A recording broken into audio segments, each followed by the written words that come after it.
Hello, good morning, and welcome to our weekly edition of Tuesday Temple Takeaway. I trust you all had a nice Easter, and this morning we're going to look at some after Easter encounters that Jesus had.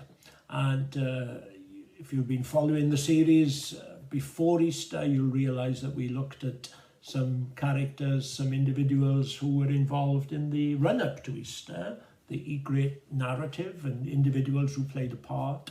But today, for the next few weeks, we're going to look at some after Easter individuals. I just love the way that Jesus reconnects with people after Easter. You know, Jesus was, he wasn't idle after Easter. Easter Sunday was very busy for Jesus. And there was work to be done. There was people to meet. And I love the way that as the great shepherd, he leaves the 99 and goes looking for the one. He goes looking for those who perhaps have lost hope and who are confused and who have seemed to have failed him, and reconnects with them in a very gracious way.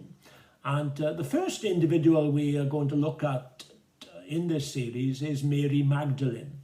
And we encounter her in John's Gospel, John chapter 20 and verses 1 to 18, which you can read for yourself. And so it's the first Easter Sunday morning. It's early in the morning. The Bible says it's still dark.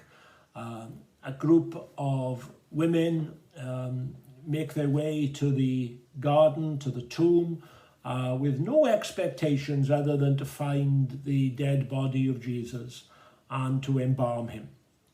That was the object of the exercise. And Mary Magdalene, of course, is included in this group. And on arriving at the tomb, they have the shock of their lives, because they find that the large stone covering the mouth of the tomb had been rolled away. And they could peer right into the open grave. And of course, they look in, she looks in, and there's no sign of the body of Jesus.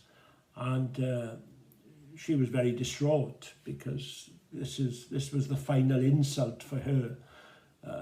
You know, seeing Jesus buried was bad enough, but to find that they can't even embalm the body, this was the final insult. And so she runs to find Peter and John for them to come and see for themselves what she's discovered. She runs, of course, and delivers the message: they've taken away my Lord.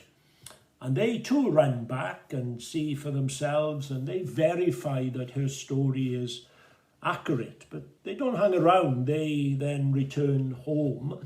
And but Mary, it says, stood without at the entrance of the tomb. And she feels she's all alone. She thinks she's all alone. And then, surprisingly, when she looks again into the tomb, she sees two angels sat inside. She's feeling perplexed and confused, and really can't really try to square this circle. She doesn't have a clue as to what's happened or what to do next. And, you know, when we meet Mary Magdalene for the first time in the Gospels, she was in a real dark place. She had been subjected to demonic oppression. And, of course, she's wonderfully, gloriously delivered. Jesus sets her free. Her life had been wonderfully transformed. And ever since then, she had faithfully devoted her life as a follower of Jesus and served him at every opportunity she could. We are told that she was a woman of some wealth, some means, and she was obviously able to fund the ministry of Jesus herself as well. And so she's a very close companion of Jesus. Of course, she's not in the original 12 of disciples that we read about, but Jesus clearly had an extended family of followers other than the 12. There was an extended family, a wider circle of followers, and Mary Magdalene would have been included in that group. And she wanted to honour the body of Jesus. She had served him in life, and she wanted to serve him in death. You know, if it had been left to the disciples, I don't think the body of Jesus would have had any attention. It wasn't in their minds to do so. They had just scattered and drifted away. But Mary takes it on herself to do the right thing. She wants to embalm the body of Jesus, showing devotion right up until the last minute possible. And of course, she comes across the empty tomb and she's weeping. And, you know, the empty tomb was really screaming, good news, good news. But Mary's weeping. And because her heart is broken. Why? Because she jumped to the wrong conclusion.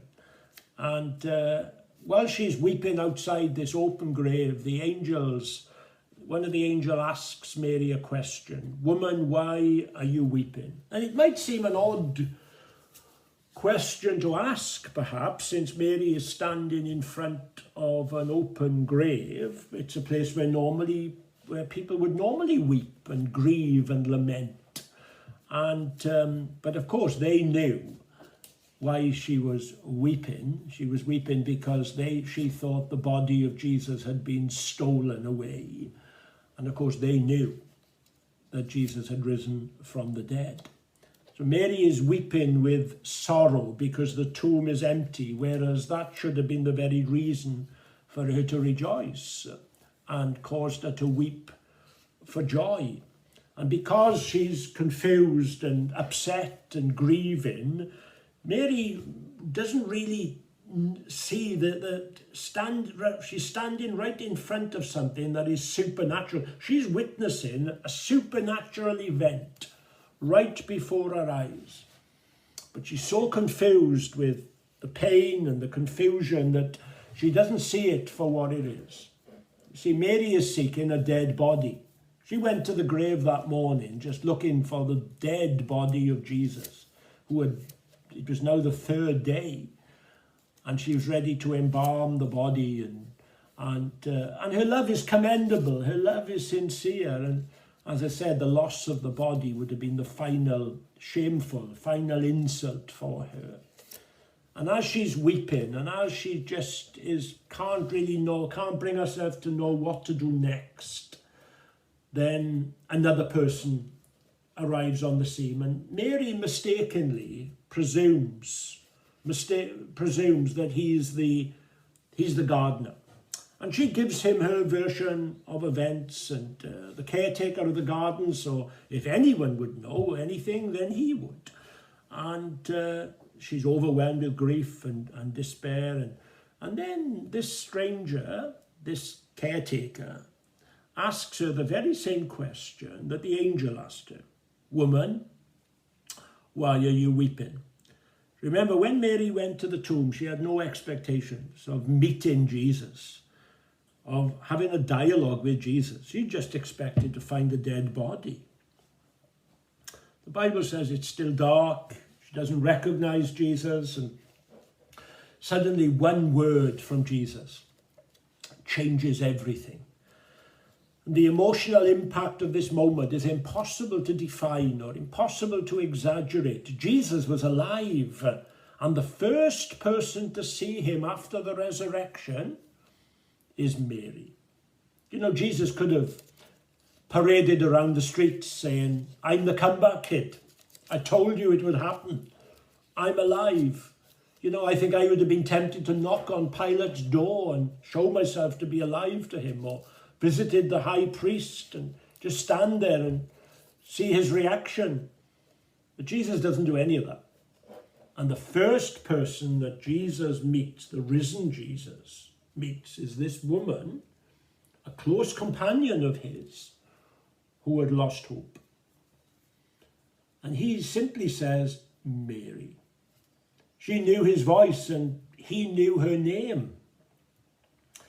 Mary. And her response is Rabboni, master, teacher. You know, it would appear that Mary wanted to just embrace Jesus at this moment. Can you blame her? It's the most natural instinct, the most natural impulse she would have had is to throw her arms around Jesus and hug him and saying, I can't believe that you're alive. But Jesus forbids any of that happening, because Jesus signals a new relationship between Mary, the disciples, and himself. Jesus, it seems, gently disengages himself. He says, don't cling to me now. Things are going to be very different from now on. I'm going to ascend to my Father and to your Father. And in Jesus, instead of just letting Mary come close, he commissions Mary. You know, he commissions her now to say, go and tell. That's the story of, that's the real message of, that's what we need to do with the message of the resurrection, is go and tell. And Mary was to go and tell the others. And she becomes the first messenger of the resurrection. And it's a woman. How honoured are the women among us? It's a woman who's the first messenger of the resurrection. The mourner becomes the missionary. See, in that culture, a woman's testimony was not considered to be a reliable witness in court. Jesus would have known that. Jesus could have picked Peter, James, John as the first witnesses of the resurrection, but no, he entrusts it to someone like Mary Magdalene, who already had an amazing testimony of saving grace. And now she's going to testify about the fact that her Lord is alive. You know, the real authority comes from somebody who can say, I was there. I saw it. I heard it. I can give you an eyewitness account. Mary could do all of those things because she was the first person to see Jesus on Easter Sunday morning. The message of the resurrection is a wonderful message. It's unique to Christianity. Let's go and tell. Let's share it. Let's not be embarrassed about it. Let's not try to dress it up in some other way. But let's tell the world around us that Jesus, the Son of God, is alive and alive forevermore. Thank you for joining me and look forward to connecting with you next time. Bless you. Bye-bye.